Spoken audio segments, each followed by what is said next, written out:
नमस्कार मित्रों, मैं डॉक्टर विनय शंकर प्रसाद फिर से हमारे चैनल में आपका एक बार से वेलकम है, स्वागत है। आज का हमारा जो सब्जेक्ट है शाकाहार या मांसाहार।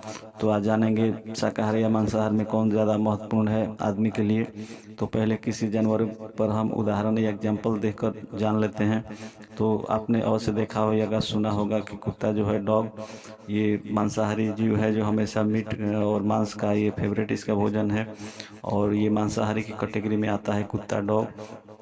लेकिन आपने अवश्य देखा होगा कि जब इसकी कुत्ते की तबीयत खराब हो जाती है, तबीयत बिगड़ जाती है, कोई बीमारी, कोई डिजीज हो जाने पर ये इधर उधर दौड़ता है, भागता है और घास को चर लेता है। और घास के चर कर, जैसे ताज़ी घास जो है, हरी घास जो दूब हो या कोई भी ऐसी घास हो जिसे चर लेता है, उसकी उल्टी करके अपनी तबीयत को ठीक कर लेता है। तो आदमी लोग समझते हैं कि कुत्ता जो है घास चर के अपनी तबीयत को ठीक कर लेता है, तो हम लोग भी घास पत्ते खाकर अपनी बीमारी को इलाज कर सकते हैं या ठीक कर सकते हैं। लेकिन ये जानकर आपको आश्चर्य होगा कि सिर्फ कुत्ते के उदाहरण देकर और कुत्ते से शिक्षा लेकर और कुत्ते से अपने इलाज की जानकारी लेना ये कहाँ तक सही है। इसको जानने के लिए आप जो है वीडियो को देखिए और सब्सक्राइब चैनल कीजिए, शेयर, कमेंट और लाइक अवश्य कर दीजिए।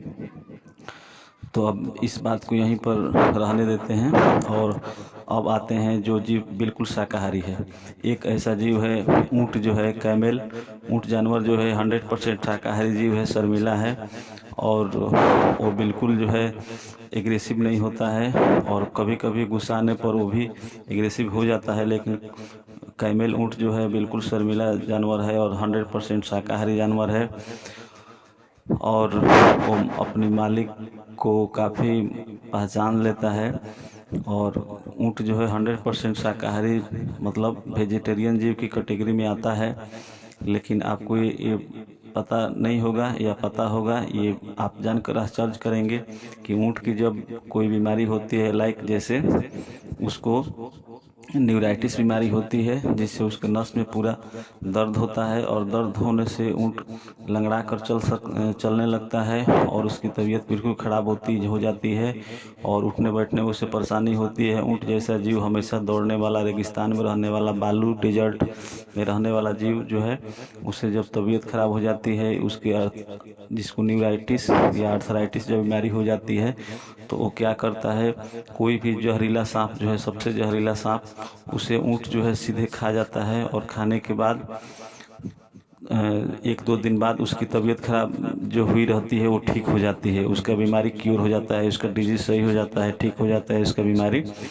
और जब वो सांप को खा लेता है तो उसकी आँखों से थोड़ी आंसू निकलने लगती है और आंसू जो निकलता है, उस आंसू को ऊँट का जो मालिक है वो उस आंसू को इकट्ठा कर लेते हैं किसी बोतल में या शीशी में और उस आंसू को इकट्ठा करके उसे सांप के इलाज में एंटीडोट के रूप में ट्रीटमेंट में इस्तेमाल की जाती है। तो आपने यहाँ समझा कि कुत्ता जो है 100% आपको जो मांसाहारी जीव है वो साग खाकर अपनी इलाज करता है और कैमल ऊँट जो है वो 100% शाकाहारी जीव है, वो मांस खाकर और जहर खाकर अपनी इलाज करता है। तो इससे आपको शिक्षा क्या मिलती है, इसको लाइक कीजिए, शेयर कर दीजिए, कमेंट कर दीजिए। थैंक्स।